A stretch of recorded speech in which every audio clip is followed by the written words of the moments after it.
What's good, people? Hey, check it out. Back here again.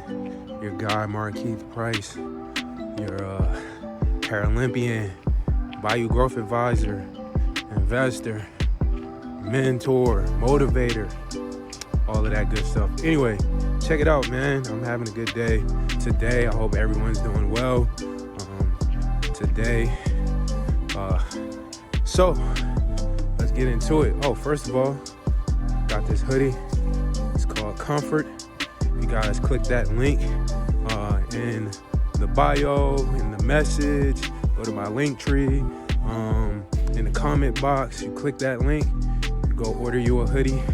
Comfrt is the brand. Got different colors. Got a sweatshirt that has a little bit of a weight to it for people that's dealing with different wellness challenges. Yeah, man, different colors, all awesome, good stuff. So yeah, go click that link and go and purchase a Comfrt sweatshirt. Anyways, wanted to talk to you guys real quick. So here we go. All right, so I've been working on the Javelin for about 2 years, right? And I've been running track and field, man, it's about 25 years now, since I was 10 years old. So check this out. As a sprinter, you gotta learn those mechanics. As a jumper, you gotta learn those biomechanics. And some things are natural. We all have our natural ways of doing things. But with the Javelin, they talk about how it's an unnatural thing. But really, you just have to learn the biomechanics of the Javelin. And so there's this thing that's called the block leg, right? But it's this thing where you are blocking your one side of the body so that you can fling the Javelin forward. Now, in every type of movement, when we're trying to project something, technically we're doing a block. So when it comes to high jump, you have to block. Long jump, you have to do some form of a block before you take off. And in all the throws, it's something called blocking, right? So that blocking is a certain type of thing that you do with one of those, your legs and the side of your body, and you project yourself forward. You project the object that you're throwing, shot put, the javelin, the discus, the hammer, the club, all of those things. So one thing that I want to talk about this block leg is I actually call it a pivot leg. When you think about pivoting, so in life we got to pivot, right? So when you think about a block leg, really you are, stiffening that side in a certain biomechanical, using the biometric style of tensing your body up in a split second, right? But really, you're doing that to pivot yourself forward, to leap yourself forward, or leap that object forward. So I call that the pivot leg. And in life, instead of the blocks that we have in life, instead of the roadblocks that we feel like are in life, it's a tip that I can take right now as I'm talking about in this message. Instead of looking at it as a block, it's a pivot to move ourselves forward. We got to move ourselves forward. How do we do that? We got to discover, keep working, sticking together, right? Working together. So I wanted to share that with you. It's a pivot. So what is the pivot leg that is going to move you forward? How do you pivot when something happens in your life?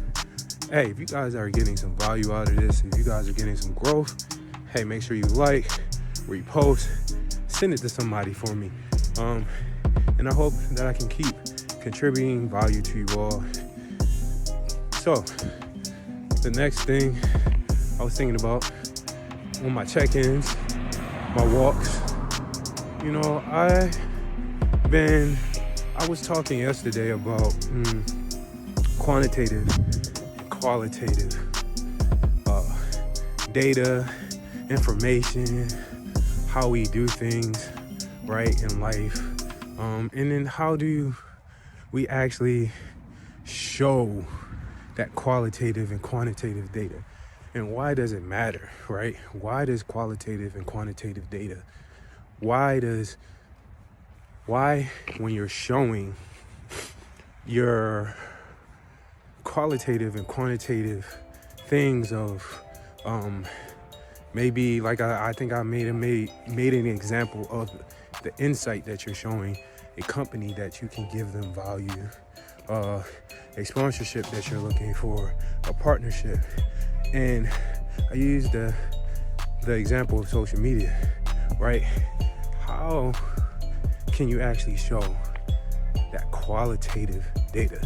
So I had a thought, because sometimes, qualitative data on paper cannot always yield the result, right? Yeah, we have some semantics now, and there are different ways to show your KPIs, your key point indicators and all that great stuff, right? But when I think about qualitative over quantitative, it's like this thing of when to use it and how.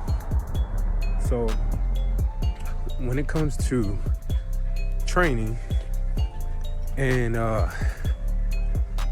track and field, right? So when it comes to training and track, there are times when you have to do quantitative workouts. You're getting your reps in. So let's say you're doing 10 200s, right? Or 8 200s, or 16 200s, whatever they may be, right? That is the quantitative work that you have to put in, so that when you get to the qualitative work, you can put in really good quality, right? So there's a method to the madness. But how do you actually show the results of that quantitative to qualitative work in track and field? Well, you got to do the quantitative first, or some people do the qualitative, then the quantitative, then the qualitative, right? To get to that end goal of the championship, where you are running your best, you're running your fastest, you're peaking at the right time. So that qualitative work as a workout and training, you might do 3 200s, right? All out, 90%, whatever it may be. But you do those 3 200s, maybe you do 4 200s. That is good quality work, right? So then the results that you show will be at the championship, will be in the race. At the end of the day, we all got to practice, right? Talking about practice. But at the end of the day, big question that I asked the other day was, how do you actually show that qualitative work? The quantitative work can be shown through data. The qualitative work can be shown through data. But how can you resonate that with, how can you resonate yourself? How can you show your work to the people that you are saying, look, this is what I did, this is what I can do for you? So it's just something to think about. I have thoughts around it, something I'm always working on around speaking, sponsorships, partnerships, helping businesses grow, all those different things. So hey, I've talked enough. Check-ins, you guys. Marquise Price. If you got some value, make sure you send it to a friend, send it to family, send it to your business partners, and make sure you go check out that Comfrt hoodie. And Marquise Price, Paralympian, Bayou Growth Advisor. I'm out.